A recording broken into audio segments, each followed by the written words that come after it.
Hello everyone, welcome to complex engineering.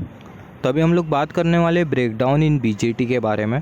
मतलब जो bipolar junction transistor है उसमें हमें बेसिकली ब्रेकडाउन मिलते हैं, तो जो ब्रेकडाउन है उसी के बारे में हम लोग बात करेंगे। तो यहाँ पर अगर हम लोग देखें ब्रेकडाउन इन बीजेटी, हमें पता है ब्रेकडाउन का मतलब क्या होता है। ब्रेकडाउन एक ऐसी कंडीशन होती है जिसके बाद होता क्या है, हमारा जो डिवाइस है वो डैमेज हो जाता है। फॉर एग्जांपल अगर आप देखो डायोड में, डायोड के क्रॉस आप अगर रिवर्स वोल्टेज आप अप्लाई करो और अगर आप वो रिवर्स वोल्टेज की वैल्यू को इंक्रीज़ कर रहे हो तो एक वोल्टेज की वैल्यू पर होगा क्या, सबसे पहला रिवर्स बायसिंग में जब डायोड होगा तो जो जंक्शन है उसका क्रॉस क्रिएट होगा डेप्लेशन लेयर, या फिर आप बोल सकते हो डेप्लेशन रीजन। और जैसे जैसे आप रिवर्स वोल्टेज को इंक्रीज़ करते जाओगे तो बेसिकली होगा क्या, जो डेप्लेशन लेयर है वो इंक्रीज़ करते जाएगा।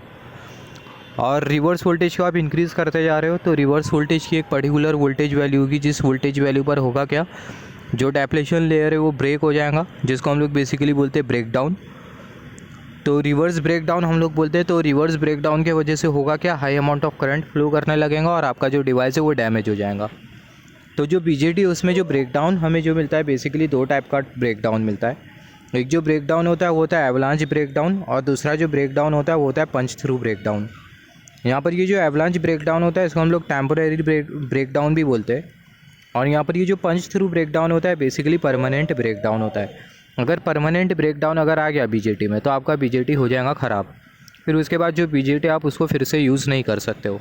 मगर अगर एवलांच ब्रेकडाउन आता है तो एवलांच ब्रेकडाउन के बाद भी जो बीजेटी वो ख़राब नहीं होगा, बीजेटी डैमेज नहीं होगा, आप बीजेटी को फिर से यूज़ कर सकोगे। तो यहाँ पर यही रीज़न की वजह से जो एवलांच ब्रेकडाउन होता है इसको हम लोग बेसिकली बोलते हैं टेम्परेरी ब्रेकडाउन। टेम्परेरी तौर पर, या फिर बोल सकते हैं थोड़े टाइम के लिए जो डिवाइस होता है वो डैमेज होता है, फिर उसके बाद जो डिवाइस है वो नॉर्मल हो जाता है। तो यहाँ पर अभी अगर हम लोग देखें, यहाँ पर ये जो पंच थ्रू ब्रेकडाउन और ये जो एवलांच ब्रेकडाउन है, दोनों के बारे में हम लोग इन डेप्थ डिस्कशन करेंगे। यहाँ पर ये जो पंच थ्रू ब्रेकडाउन हमने जो कंसिडर किया है, और यहाँ पर ये एवलांच ब्रेकडाउन, ये जो एवलांच ब्रेकडाउन है इसकी जो वैल्यू है वो क्या होना चाहिए, एवलांच ब्रेकडाउन की जो वैल्यू कम होना चाहिए पंच थ्रू ब्रेकडाउन के कंपैरिजन में।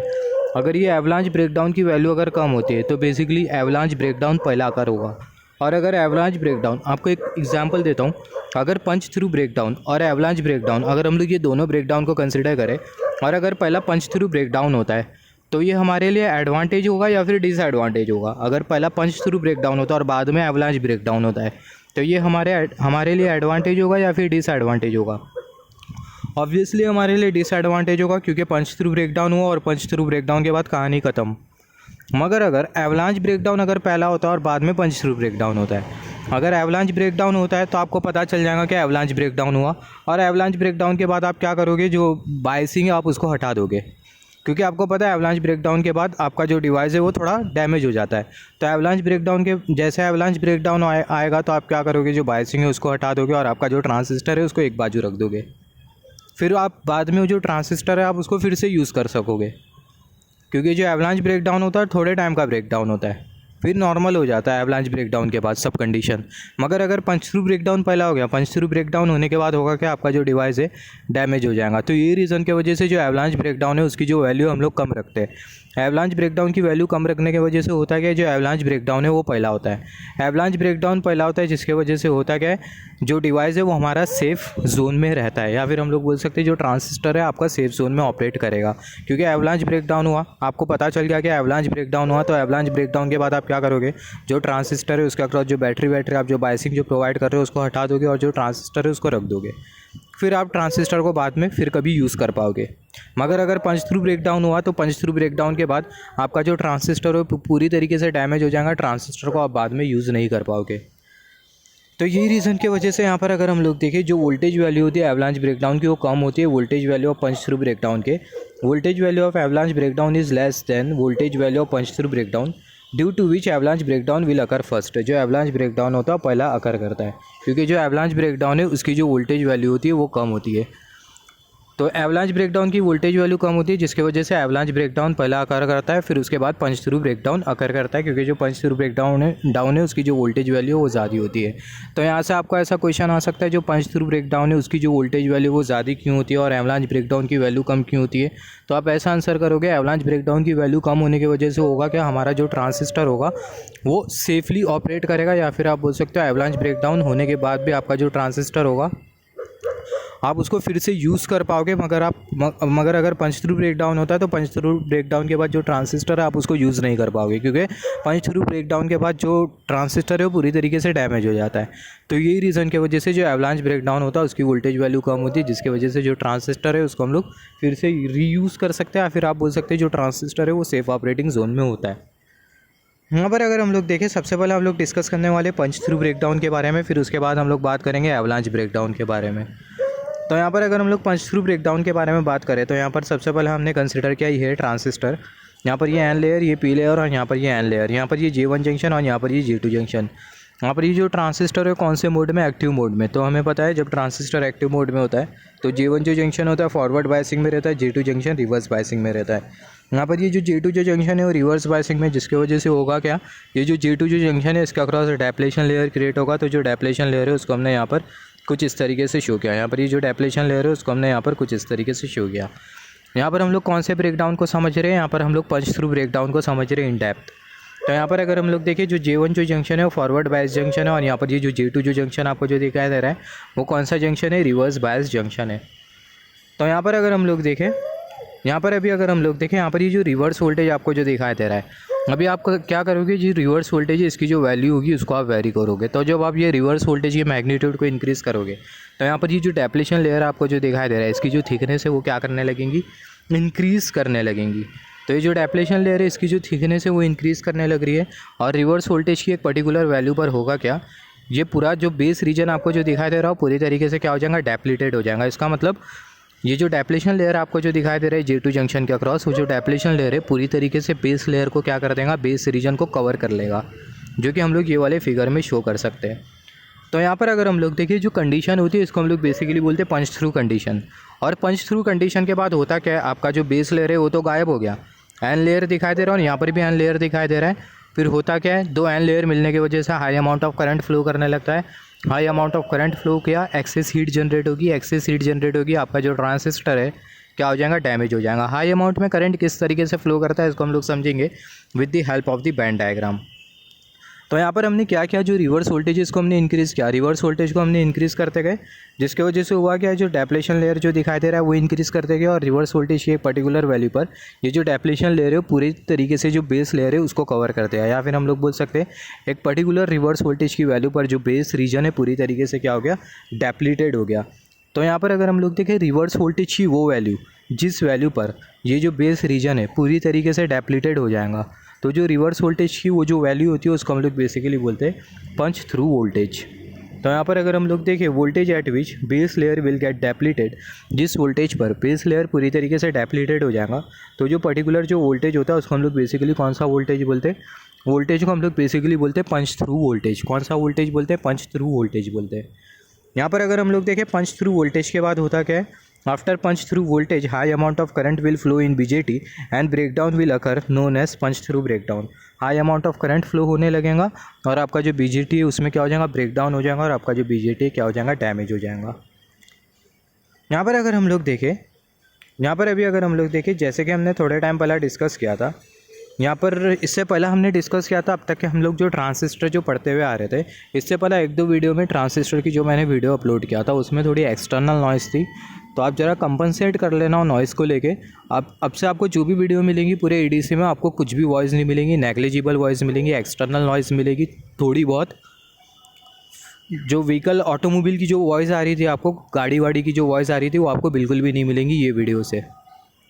तो जो ट्रांजिस्टर वाली वीडियो में जो एक्सटर्नल नॉइज़ है, अगर कोई मेरी वीडियो देख रहा है, कोई स्टूडेंट अगर मेरी वीडियो देख रहा है EDC की, तो ज़रा कंपनसेट कर लेना प्लीज़।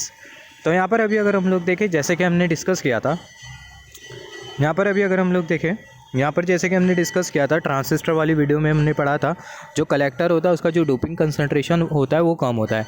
कलेक्टर का डोपिंग कंसंट्रेशन हम लोग कम क्यों कंसिडर करते हैं, इसका रीज़न हमने देखा था। कलेक्टर का डोपिंग कंसंट्रेशन अगर कम होता है, हमने डिस्कस किया था अगर कलेक्टर का डोपिंग कंसंट्रेशन अगर कम होता है तो यहाँ पर ये J1 जंक्शन के अक्रॉस जो डेप्लेशन लेयर जो क्रिएट होता है, ये डेप्लेशन लेयर की जो थिकनेस होती है वो ज़्यादा होती है। कौन से लेयर में, कलेक्टर लेयर में, क्योंकि जो कलेक्टर लेयर है उसका जो डोपिंग कंसंट्रेशन होता है वो कम होता है। हमें पता है जिस भी लेयर में डोपिंग कंसंट्रेशन कम होता है वो लेयर में डेप्लेशन रीजन जो बनेगा या फिर डेप्लेशन लेयर आप कुछ भी बोल सकते हो, डेप्लेशन रीजन जो बनेगा उसकी जो थिकनेस होगी वो कम होगी। डोपिंग कंसंट्रेशन घटा, डेप्लेशन लेयर की थिकनेस बढ़ी। तो जिस भी रीजन में डोपिंग कंसंट्रेशन कम होगा वो रीजन में जो डेप्लेशन लेयर बनेगा उसकी थिकनेस ज़्यादा होगी। तो हमने डिस्कस किया था जो कलेक्टर लेयर होता है, कलेक्टर लेयर में जो डोपिंग कंसंट्रेशन होता है वो कम होता है। डोपिंग कंसंट्रेशन कम होने की वजह से होता क्या है, कलेक्टर लेयर में जो जंक्शन कलेक्टर लेयर में जो डेप्लेशन लेयर जो क्रिएट होता है और डेप्लेशन लेयर की जो थिकनेस होती है वो ज़्यादा होती है। और हमने डिस्कस किया था जो कलेक्टर है इसमें जो डोपिंग कंसंट्रेशन होता है वो कम होता है, जिसके वजह से होता क्या है, जो पंच थ्रू ब्रेकडाउन है वो भी इंक्रीज़ कर जाता है। तो वो पंच थ्रू ब्रेकडाउन क्या होता है आपको यहाँ पर पता चल गया होगा। तो यहाँ पर अभी अगर हम लोग देखें, जैसे कि हमने डिस्कस किया था जो कलेक्टर होता है इसका डोपिंग कंसंट्रेशन कम होता है, जिसके वजह से होता क्या है, जो कलेक्टर का डोपिंग कंसंट्रेशन कम होता है, जिसके वजह से जो पंच थ्रू ब्रेकडाउन वोल्टेज है वो इंक्रीज़ कर जाता है। ये मैं एक्सप्लेन कर रहा था ट्रांजिस्टर वाली वीडियो में, मगर बहुत से लोगों को पंच थ्रू ब्रेकडाउन का मतलब नहीं पता था। तो आई होप अभी आपको पता चल गया पंच थ्रू ब्रेकडाउन का मतलब क्या होता है। तो यही रीज़न की वजह से हम लोग कलेक्टर की डोपिंग कंसंट्रेशन कम करते हैं, जिसकी वजह से पंच थ्रू ब्रेकडाउन जो वोल्टेज होता है, पंच थ्रू ब्रेकडाउन वोल्टेज ये इंक्रीज़ कर जाता है। Punch through breakdown voltage increase कर जाता है, इससे हम लोग क्या समझे, इसका मतलब क्या होता है। यहाँ पर अभी अगर हम लोग देखें, यहाँ पर हम लोग एग्जाम्पल कंसिडर कर लेते हैं। हम लोग बेसिकली करेंगे क्या, जो रिवर्स वोल्टेज है उसको हम लोग वेरी करेंगे। फॉर एग्जांपल जो रिवर्स वोल्टेज है आपने उसको पहला 1 वोल्ट किया, फिर उसके बाद 2 वोल्ट किया, 3 वोल्ट किया, 4 वोल्ट किया, 5 वोल्ट किया, और आप जो रिवर्स वोल्टेज है उसको इंक्रीज़ करते जा रहे हो और आपने रिवर्स वोल्टेज की जो वैल्यू है आपने उसको 120 वोल्ट कर दिया। और 120 वोल्ट पर हुआ क्या, आपका जो ट्रांजिस्टर है उसमें पंच थ्रू कंडीशन अकर करी और फिर उसके बाद क्या हो गया, पंच थ्रू ब्रेकडाउन हो गया 120 वोल्ट पर। और सिमिलरली यहाँ पर हमने दूसरा एग्जांपल कंसीडर किया, रिवर्स वोल्टेज हमने पहला किया 1 वोल्ट, फिर 2 वोल्ट, फिर 3 वोल्ट। 3 वोल्ट पे क्या हो गया, पंच थ्रू ब्रेकडाउन हो गया।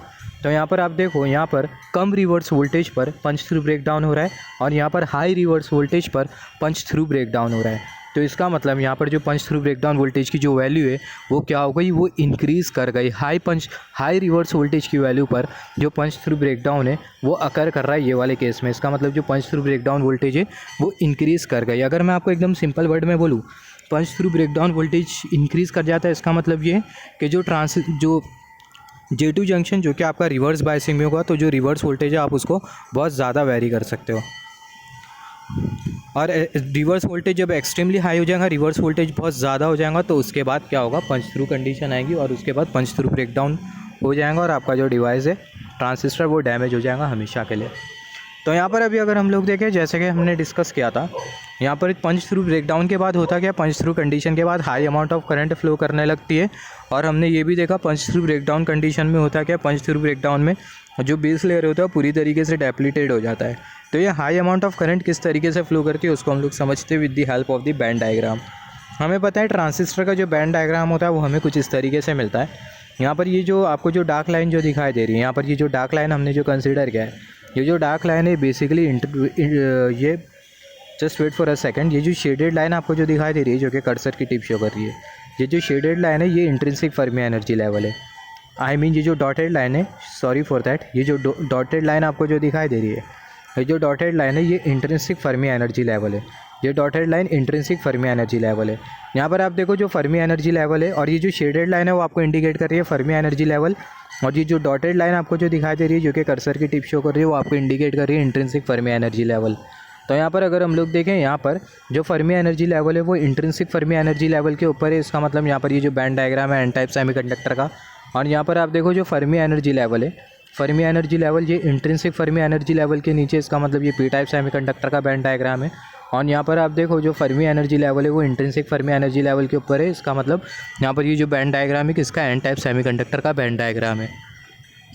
यहाँ पर अभी अगर हम लोग देखें, जैसे कि हमने डिस्कस किया था, यहाँ पर ये जो J2 जो जंक्शन होता है वो कौन से बायसिंग में होता है, रिवर्स बायसिंग में होता है। और हम लोग करते क्या है, जो रिवर्स वोल्टेज है उसको हम लोग इंक्रीज़ करते हैं। तो यहाँ पर अभी अगर हम लोग देखें, जब हम लोग रिवर्स वोल्टेज को इंक्रीज़ करेंगे तो यहाँ पर ये जो एन टाइप सेमीकंडक्टर का बैंड डायग्राम आपको जो दिखाई दे रहा है, एन टाइप सेमीकंडक्टर का जो बैंड डायग्राम होगा वो नीचे की तरफ जाएगा जब आप रिवर्स वोल्टेज को इंक्रीज़ करोगे। तो यहाँ पर आप देखो जो फिगर होगी वो आपको कुछ इस तरीके से दिखाई देंगी। यहाँ पर आप देखो जो एन टाइप सेमीकंडक्टर का जो बैंड डायग्राम है वो नीचे की तरफ जाएगा। तो यहाँ पर आप देख सकते हो जो एन टाइप सेमीकंडक्टर का जो बैंड डायग्राम है वो कुछ इस तरीके से नीचे आ गया है। पहला जो बैंड डायग्राम है वो आपको कुछ इस तरीके से मिल रहा था, कर्सर की टिप केयरफुली नोटिस करना, बैंड डायग्राम आपको पहला कुछ इस तरीके से मिल रहा था। अभी जो बैंड डायग्राम है एन टाइप सेमीकंडक्टर का, जो बैंड डायग्राम है वो नीचे चले गया कर्सर की टिप, आप देख सकते हो एन टाइप सेमीकंडक्टर का जो बैंड डायग्राम है कुछ इस तरीके से नीचे चले गया। तो हुआ क्या, रिवर्स वोल्टेज आपने प्रोवाइड किया, रिवर्स वोल्टेज प्रोवाइड करने की वजह से एन टाइप सेमीकंडक्टर का जो बैंड डायग्राम है नीचे चले गया। अभी आप करोगे क्या, यहाँ पर आप देखो, यहाँ पर ये जो सेम जो बैंड डायग्राम है उसको हमने यहाँ पर कंसीडर किया, मगर एन टाइप सेमीकंडक्टर का बैंड डायग्राम नीचे चले गया रिवर्स वोल्टेज प्रोवाइड करने पर। अभी हम लोग करेंगे क्या, जो रिवर्स वोल्टेज होगा उसको हम लोग इंक्रीज़ करेंगे। तो रिवर्स वोल्टेज को जैसे हम लोग इंक्रीज़ करते जाएंगे तो जो एन टाइप सेमीकंडक्टर का जो बैंड डायग्राम है वो और नीचे जाते जाएगा। यहाँ पर अभी अगर हम लोग देखें ये बैंड को अगर हम लोग केयरफुली नोटिस करें, यहाँ पर ये कौन सा बैंड आपको जो दिखाई दे रहा है, ये जो बैंड आपको जो दिखाई दे रहा है कर्सर की टिप, वो कौन सा बैंड है, कंडक्शन बैंड। यहाँ पर ये वाला जो बैंड आपको जो दिखाई दे रहा है कौन सा बैंड है, ये है वैलेंस बैंड, राइट। ये कौन सा बैंड है, ये वैलेंस बैंड है। ये वाला जो बैंड है कौन सा बैंड है, वैलेंस बैंड कर्सर की टिप। तो और यहाँ पर ये वाला जो बैंड है कौन सा बैंड है, कंडक्शन बैंड ऊपर वाला। तो यहाँ पर अभी अगर हम लोग देखें जो रिवर्स वोल्टेज है उसे हमें इंक्रीज़ करना है। आपने जस्ट रिवर्स वोल्टेज प्रोवाइड किया जिसकी वजह से हुआ क्या, ये जो एन टाइप सेमीकंडक्टर का बैंड डायग्राम है वो नीचे चले गया कुछ इस तरीके से। और यहाँ पर ये जो पर्टिकुलर जो पॉइंट हमें जो दिखाई दे रहा है इसको हमने कंसिडर कर लिया रेफरेंस पॉइंट। तो यहाँ पर ये रेफरेंस पॉइंट के रेस्पेक्ट में आप देखो तो जो हाइट है वो आपको कुछ इतनी दिखाई दे रही है, कंडक्शन बैंड की जो हाइट है वो आपको कुछ इतनी दिखाई दे रही है एच। अभी आप क्या करोगे, जो रिवर्स वोल्टेज है आप उसको इंक्रीज़ करोगे। रिवर्स वोल्टेज को आपने इंक्रीज़ किया, मान लेते जो रिवर्स वोल्टेज है, just as a rough example concept को समझने के लिए रिवर्स वोल्टेज को हमने इंक्रीज़ कर दिया 10 वोल्ट, तो जो कंडक्शन बैंड है वो और नीचे चले जाएगा। तो यहाँ पर आप देखो जो डॉटेड जो आपको जो लाइन जो दिखाई दे रही है जो कि कर्सर की टिप शो कर रही है, ये आपको इंडिकेट कर रही है रिवर्स वोल्टेज बढ़ाने पर जो कंडक्शन बैंड है वो और नीचे चले गया। बहुत अच्छे की क्लियर है, कंडक्शन बैंड नीचे जाएगा तो जो हाइट होगी वो इंक्रीज़ करते जाएंगी। रिवर्स वोल्टेज हमने और इंक्रीज़ किया, 12 वोल्ट हमने कर दिया, तो जो कंडक्शन बैंड है वो और नीचे चले जाएगा। डॉटेड लाइन तो जो कंडक्शन बैंड है कुछ इस तरीके से और नीचे चले गया, कंडक्शन बैंड और नीचे चले गया। हमने रिवर्स वोल्टेज को और इंक्रीज़ किया तो जो कंडक्शन बैंड है वो और नीचे चले गया, आप देख सकते हो जो कंडक्शन बैंड है वो और नीचे चले गया। कंडक्शन बैंड और नीचे चले गया, कर्सर की tip just wait for a second, conduction band और नीचे चले गया, आप देख सकते हो कर्सर की टिप। आपने रिवर्स वोल्टेज को और इंक्रीज़ कर दिया, एकदम एक्सट्रीमली कर दिया, एक्सट्रीमली हाई आपने कर दिया। मान लेते जैसे कि हमने ये वाले एग्जांपल में कंसीडर किया था 120 वोल्ट, रफ एग्जांपल है 120 वोल्ट, बेसिकली इतना वोल्टेज नहीं होता, ये हमने रफ एग्जांपल कंसीडर किया कॉन्सेप्ट को समझने के लिए। आपने रिवर्स वोल्टेज को और इंक्रीज़ किया तो आप देखो जो कंडक्शन बैंड है वो यहाँ पर आ गया, कंडक्शन बैंड यहाँ पर आ गया कुछ इस तरीके से। तो बहुत अच्छे की क्लियर है, कंडक्शन बैंड की जो हाइट है वो इंक्रीज़ कर गई। यहाँ पर हमने ये देखा जैसे हम लोग रिवर्स वोल्टेज को इंक्रीज़ करते जा रहे हैं तो जो कंडक्शन बैंड है वो नीचे की तरफ शिफ्ट होते जा रहा है, मतलब जो कंडक्शन बैंड है वो बेस लेयर की तरफ शिफ्ट होते जा रहा है, जिसके वजह से हो क्या रहा है, जो कंडक्शन बैंड की जो हाइट है वो इंक्रीज़ करते जा रही है। यहाँ पर आप देखो ये पर्टिकुलर पॉइंट और ये पर्टिकुलर पॉइंट के बीच में हाइट देखो तो बहुत ज़्यादा है। तो यहाँ पर अगर हम लोग देखें जो कंडक्शन बैंड है उसकी हाइट है तो इंक्रीज़ कर गई, मगर यहाँ पर ये जो बेस लेयर आपको जो दिखाई दे रहा है पूरी तरीके से क्या हो गया, डेप्लीटेड हो गया। और कौन सी कंडीशन, पंच थ्रू कंडीशन। यहाँ पर आप देखो ये जो बेस लेयर है पूरी तरीके से डेप्लीटेड हो गया, जो बेस लेयर है इसकी कहानी ख़त्म, ये गायब हो गया बेस लेयर। अभी यहाँ पर आपको कौन सा सेमीकंडक्टर दिखाई दे रहा है, एन टाइप सेमीकंडक्टर, और यहाँ पर भी आपको एन टाइप सेमीकंडक्टर। यहाँ पर अभी अगर हम लोग देखें जब ये पी लेयर एग्जिस्ट कर रहा था, यहाँ पर आप देख सकते हो जब आपने रिवर्स वोल्टेज प्रोवाइड ही नहीं किया था और जब बेस लेयर एग्जिस्ट कर रहा था तो यहाँ पर आपको बेसिकली बैरियर पोटेंशियल मिलेगा। यहाँ पर आप देखो बैरियर पोटेंशियल, ये जो एरो आपको जो दिखाई दे रही है बेसिकली बैरियर पोटेंशियल है। तो जब हमने रिवर्स वोल्टेज नहीं अप्लाई किया था तो बेसिकली हो क्या रहा था, यहाँ पर बैरियर पोटेंशियल मिल रहा था और वो बैरियर पोटेंशियल को पार करते हुए जो इलेक्ट्रॉन है उन्हें एन से पी लेयर में जाना पड़ रहा था और पी से एन लेयर में जाना पड़ रहा था। मगर ये जो बैरियर पोटेंशियल है पंच थ्रू कंडीशन में जो बैरियर पोटेंशियल है, बेस लेयर गायब हो गया, बेस लेयर पूरी तरीके से डेप्लीटेड हो गया, तो यहाँ पर ये जो बैरियर पोटेंशियल है वो क्या हो जाएगा, पूरी तरीके से हट जाएगा। ये बैरियर पोटेंशियल पूरी तरीके से हट गया और यहाँ पर आपको डायरेक्टली स्लोप दिखाई दे रही है कुछ इस तरीके से। तो बेसिकली होगा क्या, ये स्लोप के through high amount of electron ऊपर वाले रीजन से ये वाले एन लेयर से ये वाले एन लेयर में आएंगे। यहाँ पर अगर हम लोग देखें हमें 2 एन लेयर मिल रहा था, ये वाला पहला वाला एन लेयर और ये दूसरा वाला एन लेयर। तो यहाँ पर अगर हम लोग देखें ये जो स्लोप आपको जो दिखाई दे रही है, जो स्लोप कर्सर की टिप, ये स्लोप आपको जो दिखाई दे रही है, just wait for a second, ये जो स्लोप आपको जो दिखाई दे रही है, कर्सर की टिप, ये स्लोप आपको जो दिखाई दे रही है, ये स्लोप के through high amount of electron ये वाले लेयर से ये दूसरे वाले एन लेयर में फ़्लो करने लगेंगे और high amount of electron flow करने लगेंगे, जिसके वजह से होगा क्या, high amount of current flow करने लगेगा। High amount of current flow करने लगेगा, इसका मतलब क्या, आपका जो ट्रांजिस्टर है पूरी तरीके से डैमेज हो जाएगा। यहाँ पर अगर हम लोग देखें हाई अमाउंट ऑफ इलेक्ट्रॉन क्यों फ्लो कर रहे हैं, क्योंकि जो बैरियर पोटेंशियल है वो पूरी तरीके से क्या हो गया, एलिमिनेट हो गया, क्योंकि जो बेस लेयर है वो पूरी तरीके से डेप्लीटेड हो गया और जिसके वजह से हुआ क्या, एक स्लोप बनी और ये स्लोप की वजह से हुआ क्या, हाई नंबर ऑफ इलेक्ट्रॉन ऊपर से नीचे की तरफ गिरने लगे, high amount of current flow करने लगा और आपका जो ट्रांजिस्टर है डैमेज हो गया। तो यहाँ पर हमने ये देखा किस तरीके से high amount of current flow करने लगता है पंच थ्रू कंडीशन में। यहाँ पर अभी अगर हम लोग देखें, एक इक्वेशन होता है बेसिकली पंच थ्रू वोल्टेज के लिए। अगर वो पंच थ्रू वोल्टेज का अगर इक्वेशन अगर आप अच्छी तरीके से अगर समझते हो, या फिर अगर वो पंच थ्रू वोल्टेज के जो इक्वेशन में जो पैरामीटर्स है अगर आपको वो अच्छी तरीके से पता है, तो आप बेसिकली पंच थ्रू कंडीशन को आइडेंटिफाई कर सकते हो। मतलब पंच थ्रू कंडीशन कब आएगी ये आप बता सकते हो। तो मैं आपको डायरेक्टली वो इक्वेशन बताता हूँ।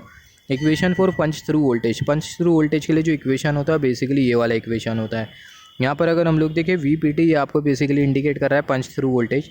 ये बराबर में होगा WB² ENB plus N C और डिनोमिनेटर में 2 एप्सिलॉन NC।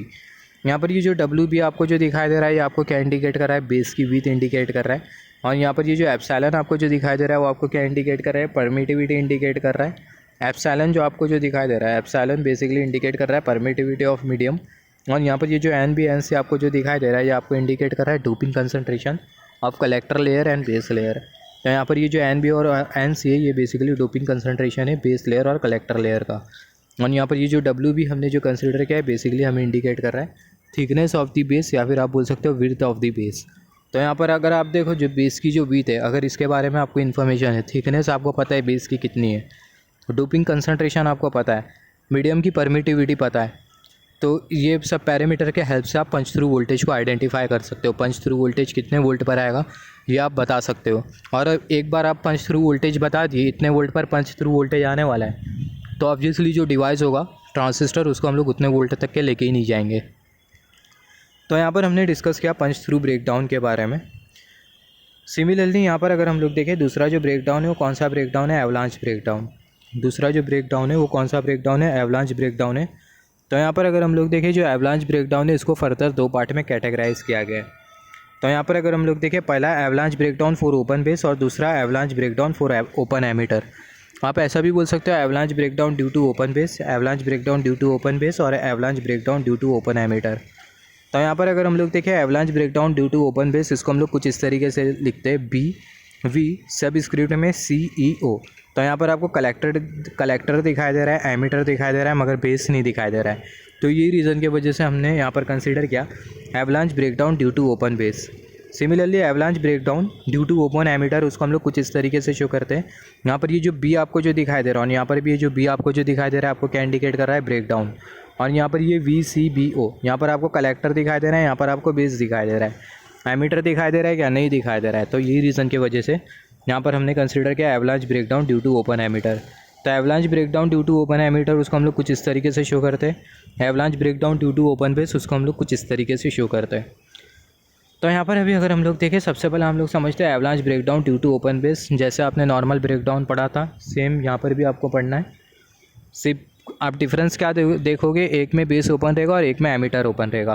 तो यहाँ पर अगर हम लोग देखें यहाँ पर हमने कंसिडर किया NPN ट्रांजिस्टर, यहाँ पर ये हमने कंसिडर कर लिया एमीटर टर्मिनल।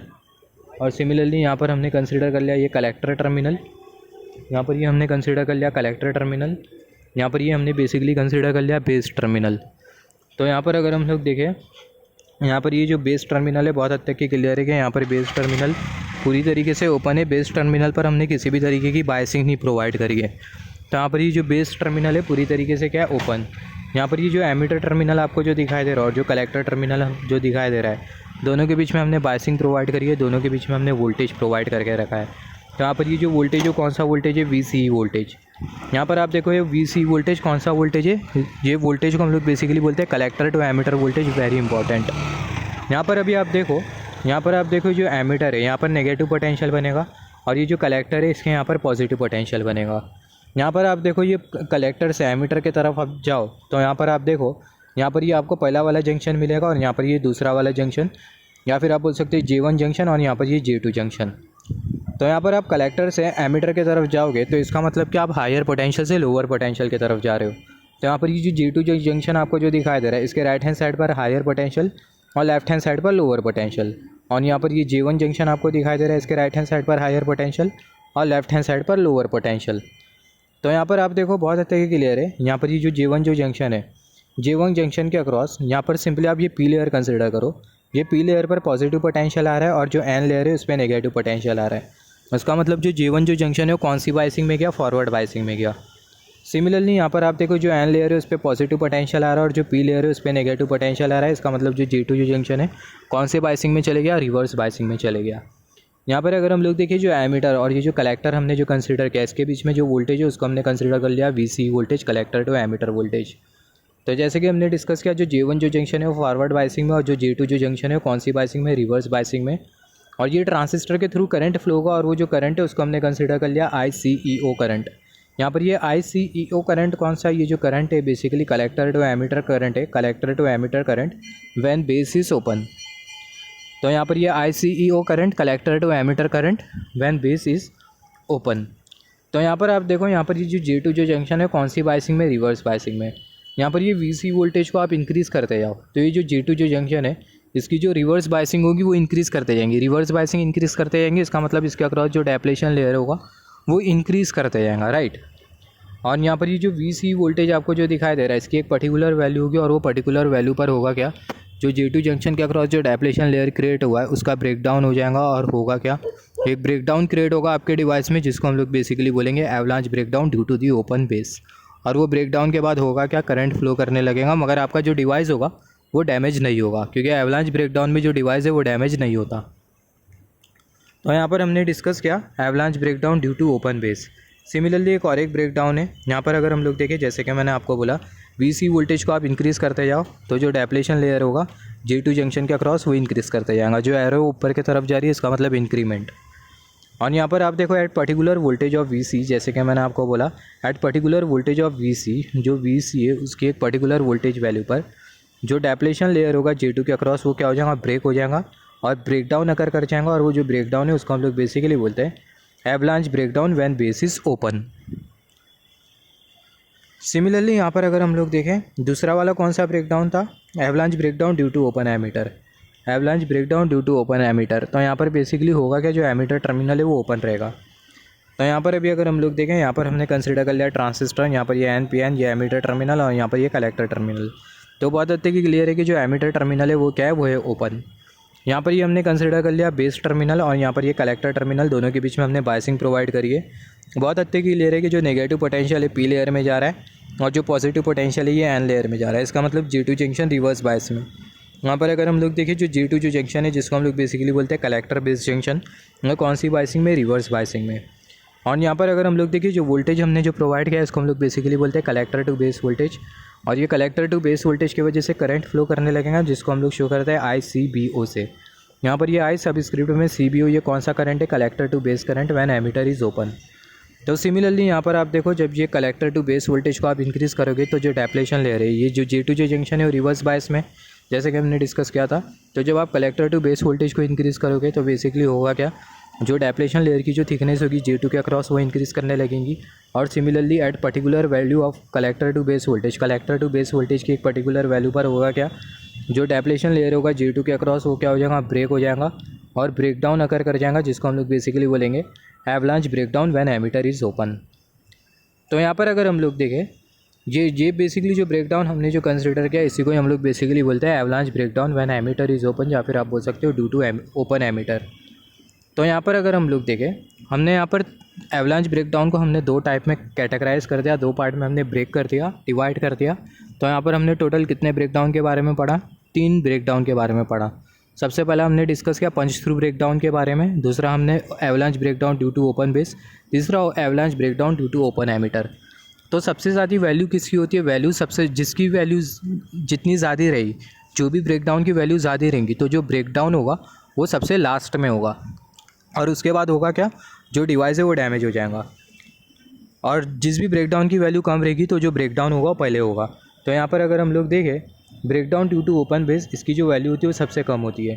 फिर उससे ज़्यादा जो वैल्यू होती है वो होती है breakdown due to open emitter, avalanche breakdown due to open emitter. और सबसे ज़्यादा जो वैल्यू होती है वो होती है पंच थ्रू ब्रेकडाउन की, breakdown due to punch through voltage. यहाँ पर ये जो B और यहाँ पर ये VPT ये आपको क्या इंडिकेट कर रहा है, ये आपको इंडिकेट कर रहा है breakdown due to punch through voltage. तो यहाँ पर अगर हम लोग देखें avalanche breakdown due to open base, इसकी जो वैल्यू है वो सबसे कम होती है, इसका मतलब ये पहला आकर करेगा। उससे ज़्यादा जो वैल्यू होती है वो होती है avalanche breakdown due to open emitter, तो ये बाद में अकर करेगा।